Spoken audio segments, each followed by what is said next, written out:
Hi there. Let's take a look at the process of solving absolute value equations. I want to start by solving the equation 4 times the absolute value of x minus 2 minus 5 equals 7.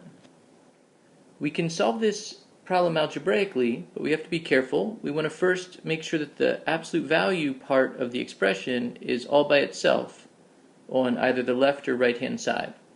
So we want to isolate that, and we can do that by adding 5 to both sides and then dividing by 4. That'll give us the absolute value of x minus 2 equals 3.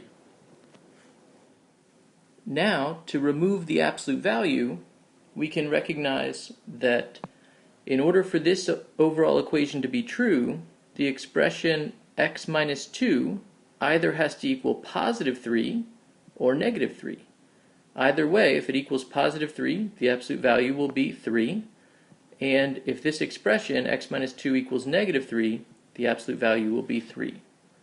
So that gives us two simpler equations that don't have absolute value that will lead to the possible solutions.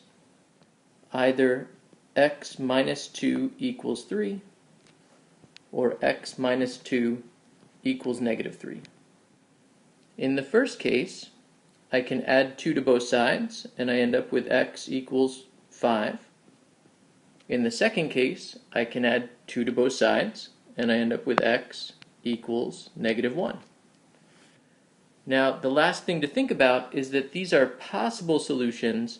Sometimes the algebraic process of solving an absolute value equation can lead to extraneous solutions, solutions that don't actually work in the original equation. So we need to go back to the original equation, plug in those values, and see if they work or not. So in the first case, if x equals 5, we get 4 times the absolute value of 5 minus 2 minus 5. It turns out that we do get a solution because we end up with 4 times the absolute value of 3. So 4 times 3 minus 5 is 12 minus 5, which is 7. On the other hand, if I take 4 times the absolute value of negative 1 minus 2 and then subtract 5, we get the same thing. This time I have 4 times the absolute value of negative 3, but the absolute value is going to make that a positive 3, so we end up with 12 minus 5, which is 7. So both solutions work. And so we can record the final overall solution to the equation as x equals negative 1 and 5 using set notation. Well, let's look at a second example that brings up a slightly different situation. In this case, we already have an isolated absolute value expression, the absolute value of 2x plus 5. And so we can go right to the two auxiliary equations, but I want to be careful about how we set this one up. So I can, on the one hand, just drop the absolute value, because it's possible that maybe 2x minus 5, as it might be a positive number, in which case it might simply just equal 1 plus 3x. Or, on the other hand, we might have 2x plus 5 being a negative number, in which case it'll be the opposite of 1 plus 3x. And so those are our two possibilities. Those are the two situations that we can work with to try to find solutions. Well, in the first case, we can gather together like terms. If I subtract 2x from both sides, subtract 1, I end up with 4 equals x. So that's a possible solution. Over here, I want to make sure to distribute the negative sign.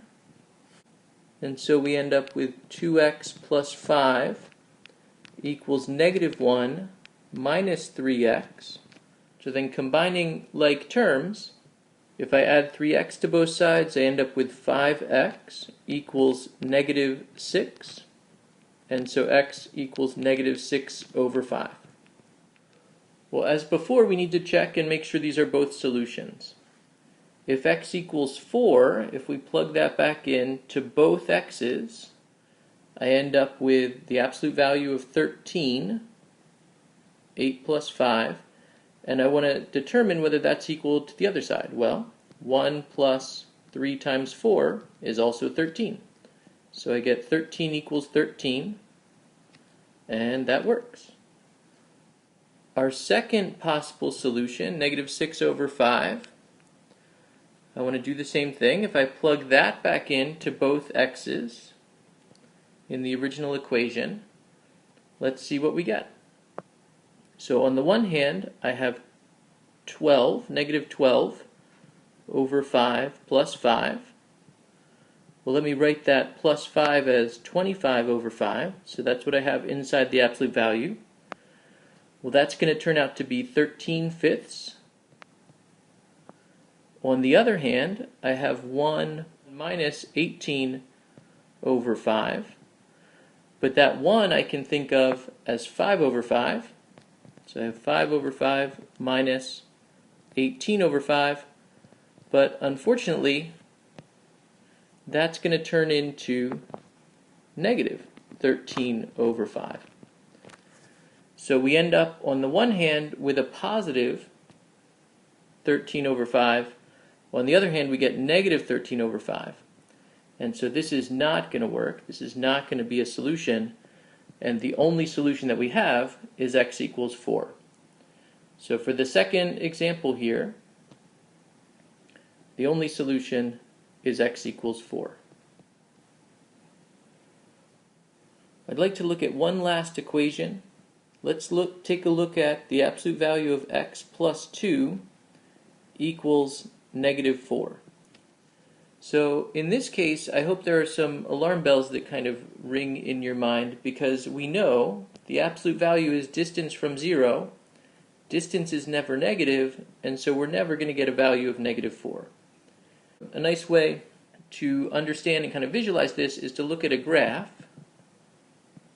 I can think of the left-hand side as corresponding to the equation y equals the absolute value of x plus 2.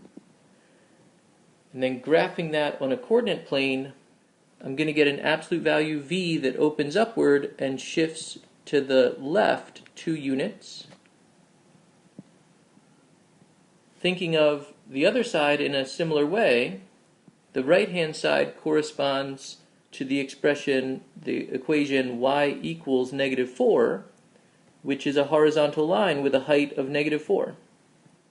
And since that horizontal line has a negative y value, which is outside of the range of the absolute value graph, we know that there's never going to be an intersection point, and there'll never be a solution. I hope you enjoyed the video. Thanks for watching.